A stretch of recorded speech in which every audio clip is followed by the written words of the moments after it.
Hey everyone, I'm back again. I hope you guys enjoyed the preview of my Kato HO-Scale V-Liner 2 baggage car, and today I'm back with what appears to be one of my favorite EMD streamlined passenger diesels. That's right, the EMD F59PHI. Out of all the passenger diesels I've seen by EMD, I gotta think that this one here takes the cake. It's got looks, it's got power, and boy did it leave a very reputable mark on Amtrak's history. This is the 2017 release by Athearn Ready to Roll. This is the one with Econami sound.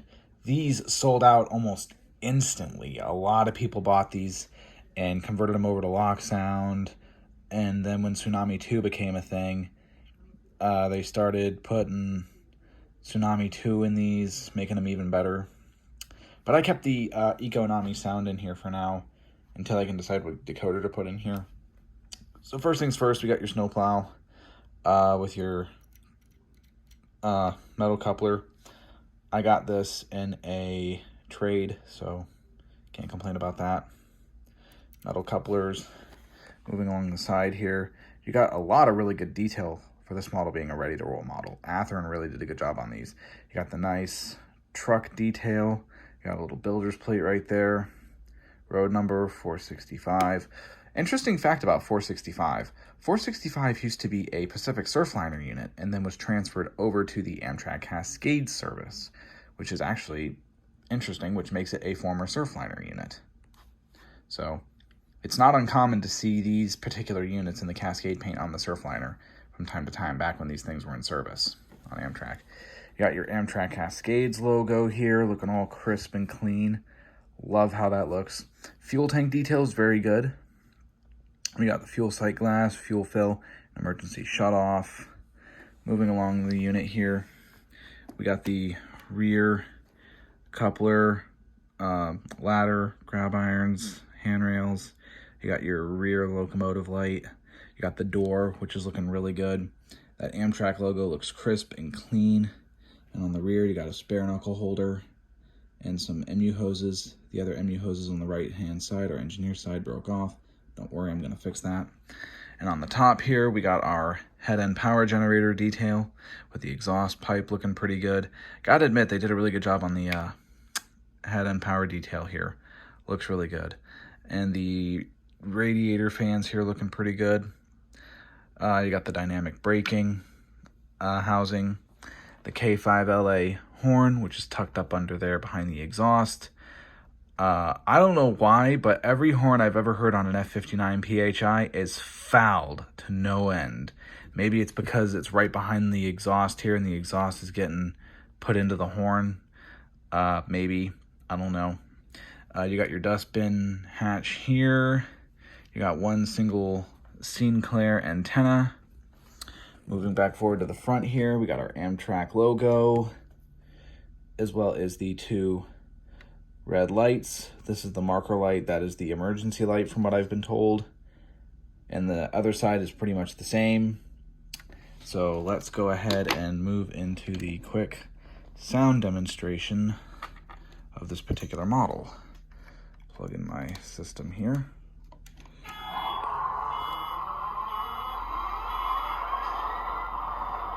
For this being an Econami decoder, I will give it this. The sound is very, very good.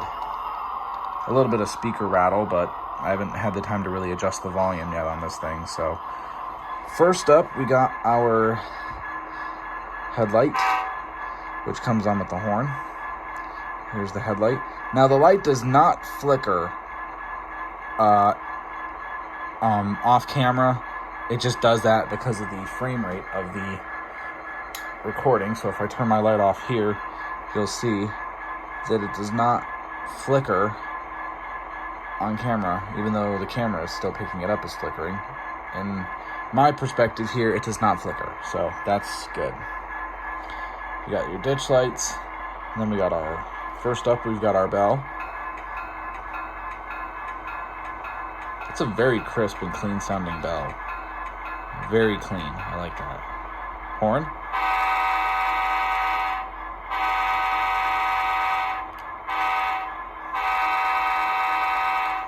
Now that was all done with pressing the F2 key. I did not have to use the F3 shorthorn function to do that. So Econami is definitely like a basic version of ESU, I would say, in terms of quality, in terms of the functionality. So let's go ahead and move it in terms of speed step 1.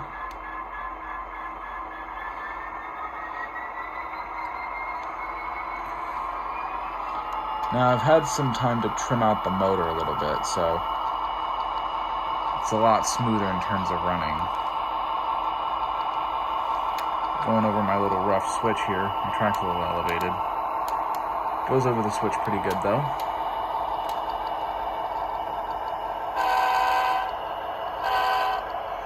Definitely gotta get that speaker worked out.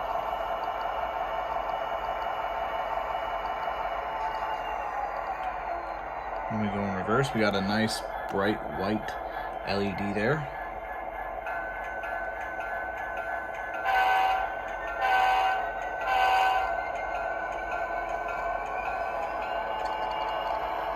Definitely got to get the speed steps worked out with, or adjust the back EMF. I'll get all that taken care of later though. But it's a very smooth running locomotive right out of the box. Very, very smooth.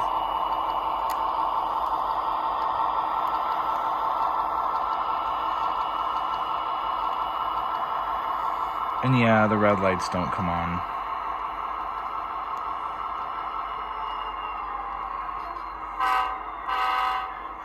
Unfortunately, the red lights don't come on, but I can fix that though.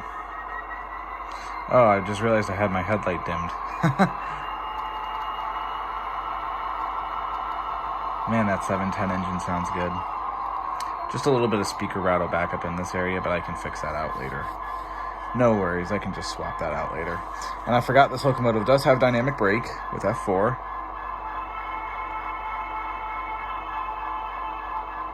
Sounds pretty good. And this engine actually does have a, believe it or not, shutdown sequence, which is actually pretty impressive.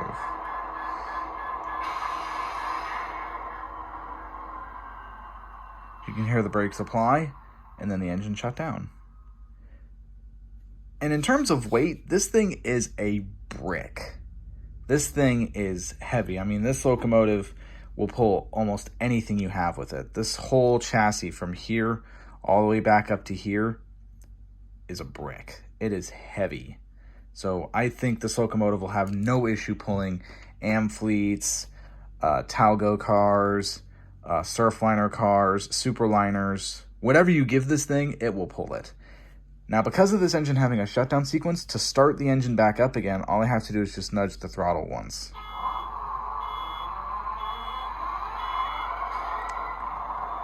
However, since this locomotive will be swapped out later on with, I think, an ESU V5 decoder, I will decide that later on, but I think I'm going to go with V5, because with V5 we can get the sounds for the head-end power generator, we can get a better dynamic braking, we can get the front marker light here to come on, and if I really wanted to, we could put a cab light. But seeing as I like my locomotives somewhat realistic, I'm probably going to tint these windows a bit darker so you don't see the wiring and stuff. But other than that, this locomotive is definitely one that I recommend worth picking up. This locomotive, for the price point of $185, is definitely worth it. You can still get these out there. There's some on eBay, there's some on Athearn. They're very well made locomotives. They make them in not just Amtrak Cascades, but they come in the Amtrak's Pacific Surfliner scheme. They come in the new Metra schemes. They're even doing fantasy Metra paint schemes on these. And I think for the money that you pay for this particular model, I think it's definitely worth picking one up. It looks great. It sounds great. The thing is a total brick, like I've said. And with LEDs, you can't go wrong. I mean, the LEDs on this thing look really good. You probably can't pick it up on camera, but the LEDs look absolutely phenomenal.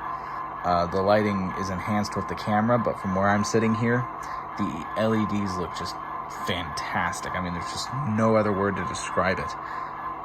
This locomotive is an absolute must for anybody who's modeling Amtrak or who wants a really good locomotive to pull all their cars, this locomotive would definitely be for you.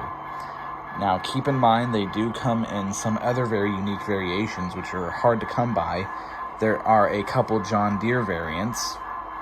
There's also a couple of Christmas variants out there for the that Athearn did under their fantasy scheme. And the John Deere one right now is really hard to come by, but I've seen a few floating around, so yes, it is possible to get your hands on those. The Cascades one here is going to be working on my Pacific Surfliner service, as well as my NMRA Executive Train, which you've seen a couple videos of already. I will be doing a full review of the NMRA Executive Train very, very soon. Ooh, sorry about that. And I do hope that you guys stick around for that. And hopefully I will do another review of this particular locomotive when it has the better sound system in it, so you guys can really hear the difference between the video here and the video when it has the V5 decoder in it. Alright, and I think that should wrap it up for now. Please leave a like and a comment if you want, and I will see you guys at the next station. See you soon.